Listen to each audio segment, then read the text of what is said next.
दोस्तों आप सभी का बहुत बहुत स्वागत है हमारे चैनल में। इस वीडियो के अंदर अभी हम लोग लूसेंट सामान्य ज्ञान इससे रिलेटेड जो है इम्पोर्टेंट 40+ क्वेश्चन इस वीडियो में देखने वाले हैं, जो कि आपके आने वाले एग्जाम से railway group D, SSC, UP police, लेखपाल और आने वाले सभी प्रतियोगिता परीक्षा के लिए काफ़ी इम्पोर्टेंट है। तो दोस्तों आप इस वीडियो को बहुत ध्यान से लास्ट तक देखिए। चैनल पर नया है तो चैनल को सब्सक्राइब कर बेल आइकन यानी जो घंटे का निशान है इसे ज़रूर सेंड कर दें, ठीक है। और ये टोटल जो 40+ क्वेश्चन है, आप इनमें से कितने क्वेश्चन सही कर पाते हैं अपना स्कोर कमेंट बॉक्स में ज़रूर बताएं। तो चलिए शुरू करते हैं। देखिए यहाँ पर हमारा पहला क्वेश्चन दिया गया है, हमारे शरीर में वसा संचायक ऊतक कौन सा है। तो देखिए करेक्ट आंसर ऑप्शन बी हो जाएगा, एडिपोज टिश्यू। एडिपोज ऊतक जो है ये हमारे शरीर में वसा संचायक ऊतक है। इसके अलावा कंकालीय संयोजी ऊतक की बात करें तो ये शरीर को सहारा देती है। कंकालीय संयोजी ऊतक जो है ये शरीर को सहारा देती है। एग्जाम्पल है इसके अस्थिया और उपास्थ्या, आपको याद रखना है। क्वेश्चन नंबर 2 है, नवंबर 2020 तक प्राप्त जानकारी के अनुसार भारत में कितने परिचालित नाभिकीय ऊर्जा रिएक्टर हैं। तो देखिए नवंबर 2020 तक प्राप्त जानकारी के अनुसार जो है भारत में कुल 22 जो है परिचालित नाभिकीय ऊर्जा रिएक्टर है। डी आंसर हो जाएगा। क्वेश्चन नंबर 3 है, टेलीकॉम क्षेत्र में आईएसपी का पूर्ण रूप क्या है। आईएसपी का फुल फॉर्म आपको इसमें बताना है। तो टेलीकॉम क्षेत्र में जो है इसका फुल फॉर्म है internet service provider. Internet service provider जो है आईएसपी का फुल फॉर्म है। इसके अलावा यहाँ पर हमने कुछ फुल फॉर्म के नाम लिखे हैं जो एग्ज़ाम के लिए काफ़ी इम्पोर्टेंट है और ये बार बार पूछे जाते हैं। तो एमआईसीआर का फुल फॉर्म क्या है। एमआईसीआर का फुल फॉर्म क्या है, मैग्नेटिक इंक कैरेक्टर रीडर जो है इसका फुल फॉर्म है। लैन की फुल फॉर्म की बात करें तो लोकल एरिया नेटवर्क जो है इसका फुल फॉर्म है। आईएसएच का पूर्ण रूप क्या है, informatic super highway. Informatic super highway जो है आईएसएच का फुल फॉर्म है। WAN के वान का फुल फॉर्म क्या है, wide area network. Wide area network जो है इसका फुल फॉर्म है। ट्राई की बात करें तो इसका पूरा नाम है telecom regulatory authority of India जो इसका फुल फॉर्म है।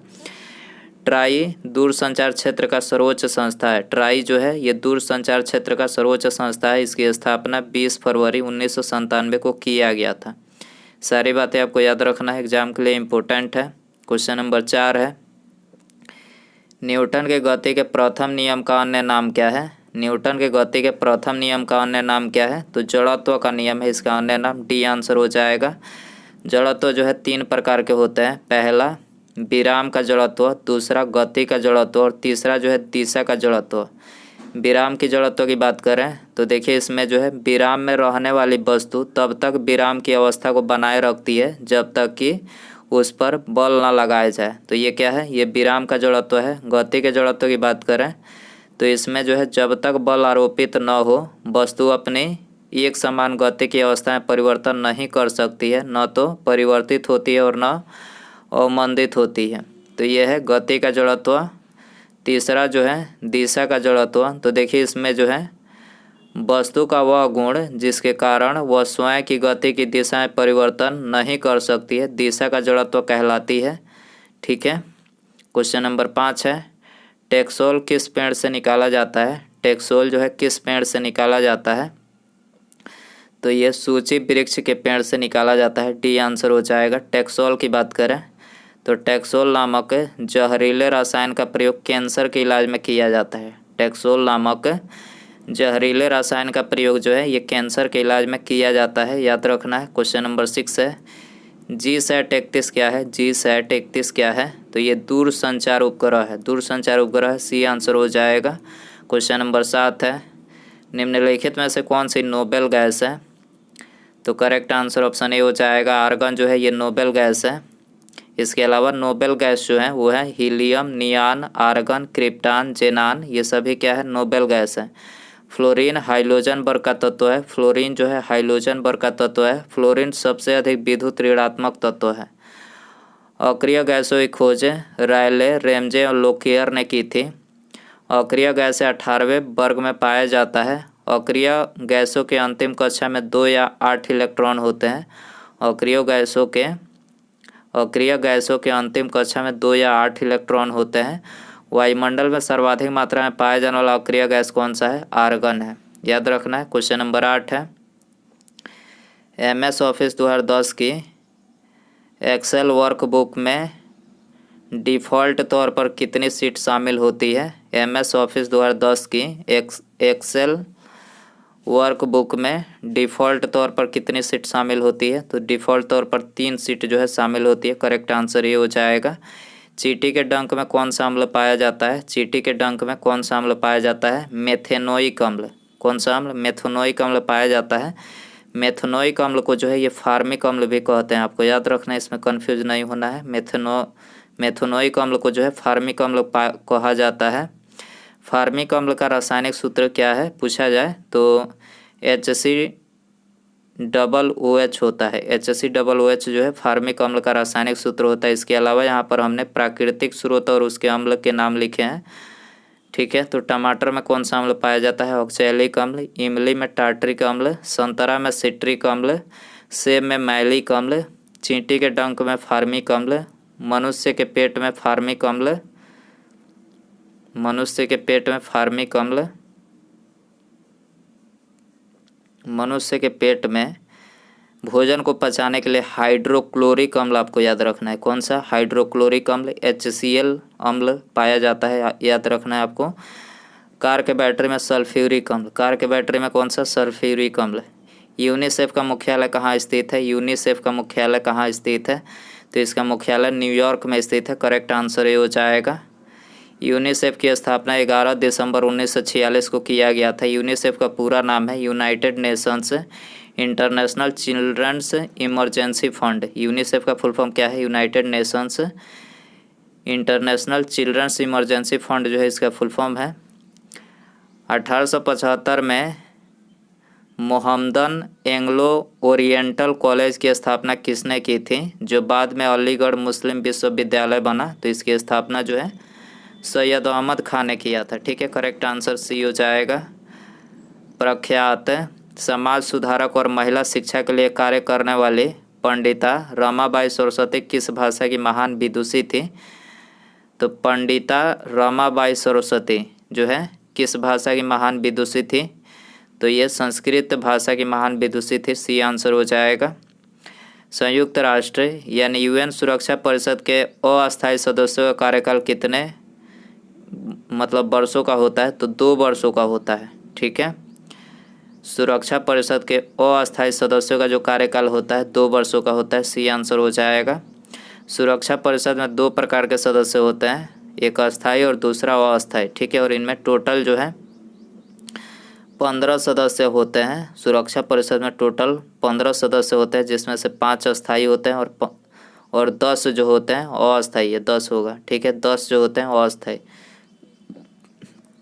टोटल 15 सदस्य होते हैं और 5 जो अस्थायी सदस्य हैं वो यहाँ पर कौन कौन से हैं? अमेरिका, फ्रांस, ब्रिटेन, चीन और रूस। ये 5 जो है ये अस्थायी सदस्य हैं। सुरक्षा परिषद के अस्थायी सदस्यों को वीटो का अधिकार है। सुरक्षा परिषद के जो अस्थायी सदस्य होते हैं उनको वीटो का अधिकार है। वर्तमान में संविधान की 8वीं अनुसूची में कितनी भाषाएं सम्मिलित है? तो 8वीं अनुसूची में जो है 22 भाषाएं सम्मिलित है। सी आंसर हो जाएगा। दिल्ली की जामा मस्जिद का निर्माण किस वर्ष में पूरा हुआ था? दिल्ली की जामा मस्जिद का निर्माण किस वर्ष में पूरा हुआ था? तो ये पूरा हुआ था 1656 में, ठीक है। 1656 में पूरा हुआ था। सी आंसर हो जाएगा। जामा मस्जिद भारत का सबसे बड़ा मस्जिद है। जामा मस्जिद जो है ये भारत का सबसे बड़ा मस्जिद है। दिल्ली में जामा मस्जिद का निर्माण शाहजहाँ ने करवाया था। शाहजहाँ ने, आपको याद रखना है। भारतीय रिजर्व बैंक की स्थापना कब की गई थी? भारतीय रिजर्व बैंक की स्थापना 1 अप्रैल 1935 को की गई थी। राष्ट्रीयकरण 1949 को, आपको याद रखना है। 2011 की जनगणना के अनुसार भारत का लिंगानुपात क्या है? तो 9:43 जो है ये भारत का लिंगानुपात है। 9:43 भारत का 2011 की जनगणना के अनुसार है लिंगानुपात। बी आंसर हो जाएगा। क्वेश्चन नंबर 18 है, राजभाषा अधिनियम की धारा 3 के माध्यम से संघ के राजकीय कार्यों के लिए अंग्रेजी भाषा के निरंतर इस्तेमाल को किस वर्ष लागू किया गया था? तो देखिए इसको लागू किया गया था 1965 में। राजभाषा अधिनियम की धारा 3 के माध्यम से संघ के राजकीय कार्यों के लिए अंग्रेजी भाषा के निरंतर इस्तेमाल को किस वर्ष लागू किया गया? 1965 में लागू किया गया। डी आंसर हो जाएगा। क्वेश्चन नंबर 19 है, किस फसल में कीड़ा नहीं लगता है? Very important question. कौन से फल में जो है कीड़ा नहीं लगता है? तो ये केला में जो है कीड़ा नहीं लगता है। सी आंसर हो जाएगा। क्वेश्चन नंबर 20 है, भारतीय अंतर्देशीय जल मार्ग प्राधिकरण यानी inland waterway authority of India के अनुसार भारत के नौगम्य अंतर्देशीय जल मार्गों की कुल लंबाई लगभग कितनी है? तो देखिए, इसके अनुसार जो है भारतीय अंतर्देशीय जल मार्ग प्राधिकरण के अनुसार जो है भारत के नौगम्य अंतर्देशीय जल मार्गों की जो कुल लंबाई है वो है 14,500 किलोमीटर है। डी आंसर हो जाएगा। दोस्तों, यदि आपको वीडियो पसंद आ रहा है तो प्लीज़ वीडियो को लाइक करें, दोस्तों में शेयर करें। चैनल पर नया है तो चैनल को सब्सक्राइब करके बेल आइकन जरूर सेंड कर दें। ठीक है, सब्सक्राइब करने से फ़ायदा ये होगा कि जब भी मैं डेली तो वीडियो अपलोड ही करता हूँ, सुबह 7 बजे डेली वीडियो अपलोड करता हूँ, तो उसका नोटिफिकेशन जो है आपको सबसे पहले मिल सकेगा। तो इसके लिए जो है आपको चैनल को सब्सक्राइब करके बेल जो आइकन है उसे एक्टिवेट कर दें, बेल आइकन प्रेस कर दें। ठीक है, अगला क्वेश्चन देखिए, क्वेश्चन नंबर 21 है, सांभर झील कहाँ स्थित है? तो देखिए, सांभर झील जो है ये राजस्थान में स्थित है। सी आंसर हो जाएगा। भारत का सबसे नमकीन झील कौन सा है? सांभर झील है। भारत में सबसे बड़ी मीठे पानी की झील बुलर झील है जो कि जम्मू कश्मीर में है। भारत की सबसे बड़ी कृत्रिम झील गोविंद बल्लभ पंत सागर है। भारत की सबसे बड़ी कृत्रिम झील लोनार झील उल्का पिंड के गिरने उद्गार से बनी झील है। लोनार झील कहाँ है? महाराष्ट्र में है, आपको याद रखना है। क्वेश्चन नंबर 22 है, फतेहपुर सीकरी स्थित बुलंद दरवाज़ा अकबर द्वारा डैश पर अपने विजय के प्रतीक के रूप में बनवाया गया था। तो किस पर विजय के उपलक्ष्य में बनाया गया है? तो ये गुजरात पर विजय के उपलक्ष्य में जो है फतेहपुर सीकरी बुलंद दरवाज़ा जो है अकबर के द्वारा बनवाया गया। ये आंसर हो जाएगा। भारत में पहली ब्रिटिश प्रेसिडेंसी की स्थापना कहाँ की गई थी? तो देखिए, इसकी स्थापना जो है सूरत में की गई। बी आंसर हो जाएगा। क्वेश्चन नंबर 24 है, भारत में श्वेत क्रांति का जनक किसे माना जाता है? तो भारत में श्वेत क्रांति का जनक वर्गीज कुरियन को माना जाता है। सी आंसर हो जाएगा। फसलों के लिए निम्नलिखित में से कौन सा निकाय न्यूनतम समर्थन मूल्य की अनुशंसा करता है? तो फसलों के लिए जो है ये CACP जो निकाय है ये इसके मूल्य के लिए जो है मूल्य की अनुशंसा करता है। तो बी आंसर हो जाएगा। इसकी फुल फॉर्म की बात करें, CACP की फुल फॉर्म, इसका पूरा नाम क्या है? Commission for agriculture cost and price जो है इसका प्राइसेस जो है इसका फुल फॉर्म है। इसका पुराना नाम पूछा जाए, CACP का पुराना नाम क्या था पहले? कृषि मूल्य आयोग। कृषि मूल्य आयोग जो था इसका पुराना नाम था। 1965 में जो है इसकी स्थापना की गई थी कृषि मूल्य आयोग की। ठीक है, और इसका नाम बदलकर 1985 में CAPC कर दिया। तो आपको याद रखना है, पहले इसका नाम कृषि मूल्य आयोग था। संसद द्वारा निःशुल्क और अनिवार्य शिक्षा का अधिकार अधिनियम किस वर्ष में पारित किया गया था? तो ये पारित किया गया था 2009 में। करेक्ट आंसर ये हो जाएगा। क्वेश्चन नंबर 27 है, गांधी स्मृति एवं दर्शन समिति का गठन कब किया गया था? तो देखिए, इसका गठन जो है सितंबर 1984 में किया गया। डी आंसर हो जाएगा। 28 है, भारत में प्रोजेक्ट टाइगर किस वर्ष शुरू किया गया था? भारत में प्रोजेक्ट टाइगर 1973 में शुरू किया गया था। डी आंसर हो जाएगा। भारत में पहली रेलगाड़ी कब चली थी? भारत में पहली यात्री रेलगाड़ी कब चली थी? यात्री रेलगाड़ी की बात हो रही है, तो ये चली थी 1853 में। करेक्ट आंसर ये हो जाएगा। भारत में प्रथम रेलगाड़ी 16 अप्रैल 1853 में जो है मुंबई और ठाणे के बीच 34 किलोमीटर जो है चलाया गया था। रेल इंजन का निर्माण जॉर्ज स्टीफेंसन ने किया था। भाप इंजन का निर्माण जेम्स वाट ने किया। प्रथम रेलगाड़ी 1850 ईस्वी में लिवरपूल और मैनचेस्टर के बीच चलाया गया। विश्व में सबसे बड़ा रेल नेटवर्क USA का है, 2,50,000 किलोमीटर में है। 1925 ईस्वी में भारत में सर्वप्रथम विद्युतीकरण कार्य प्रारंभ किया गया 1925 में। भारत का रेलवे नेटवर्क विश्व का चौथा है। भारत का जो रेलवे नेटवर्क है ये विश्व का चौथा है, विश्व में चौथा स्थान है। भारतीय रेलवे बोर्ड की स्थापना कब की गई? 1905 में की गई थी। ठीक है। दूसरी वंदे भारत एक्सप्रेस किन शहरों के बीच चलती है? दूसरी वंदे भारत एक्सप्रेस किन शहरों के बीच चलती है? नई दिल्ली से कटरा के बीच चलती है। डी आंसर हो जाएगा। विधवा पुनर्विवाह की अनुमति देने वाला कानून हिंदू विधवा पुनर्विवाह अधिनियम किस वर्ष पारित किया गया था? तो देखिए ये पारित किया गया था 1856 में। करेक्ट आंसर बी हो जाएगा। क्वेश्चन नंबर 32 है, भारत देश का दक्षिणतम बिंदु कौन सा है? भारत देश का दक्षिणतम बिंदु कौन सा है? इंदिरा पॉइंट है। डी आंसर हो जाएगा। इंदिरा पॉइंट बृहत निकोबार द्वीप समूह में स्थित है। इंदिरा पॉइंट बृहत निकोबार द्वीप में स्थित है। इसका पुराना नाम पिग्मेलियन पॉइंट है। पिग्मेलियन पॉइंट पूछा जाए किसका नाम है तो इंदिरा पॉइंट का नाम है, पुराना नाम है। यह भूमध्य रेखा से 876 किलोमीटर दूर है। मुगल राजकुमारी गुलबदन बेगम ने हुमायूंनामा किसके अनुरोध पर लिखा? तो हुमायूंनामा गुलबदन बेगम ने जो है ये अकबर के अनुरोध पर लिखा। डी आंसर हो जाएगा। भारतीय संविधान में अनुच्छेद 36 से 51 किस रूप में जाना जाता है? भारतीय संविधान में अनुच्छेद 36 से 51 किस रूप में जाना जाता है? तो ये राज्य के नीति निर्देशक तत्व के रूप में जाना जाता है। करेक्ट आंसर बी हो जाएगा। निम्नलिखित में से कौन सा युग्म सही सुमेलित नहीं है?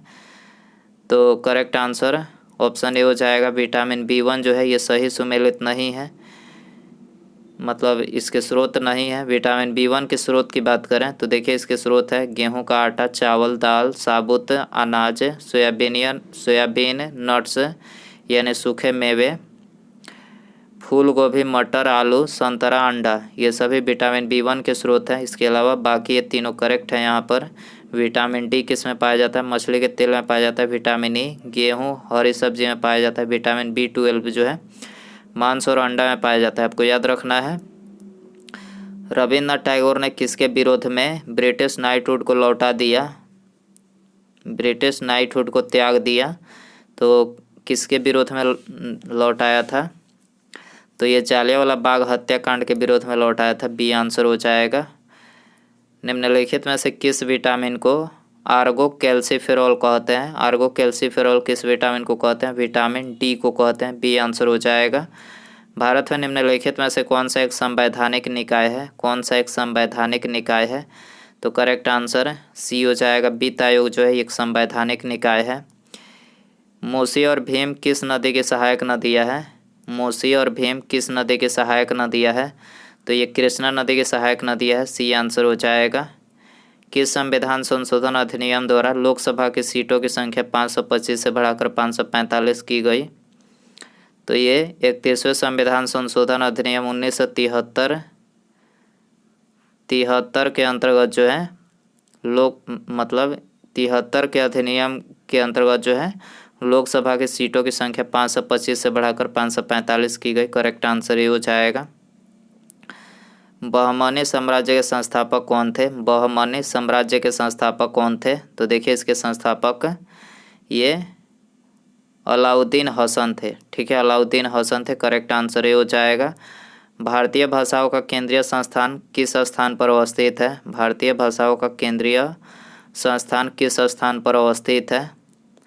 तो देखिए ये स्थित है मैसूर में। करेक्ट आंसर सी हो जाएगा। क्वेश्चन नंबर 43 है, गांधी जी को महात्मा का खिताब किसने दिया? वेरी इंपॉर्टेंट क्वेश्चन है ये। गांधी जी को महात्मा का खिताब किसने दिया?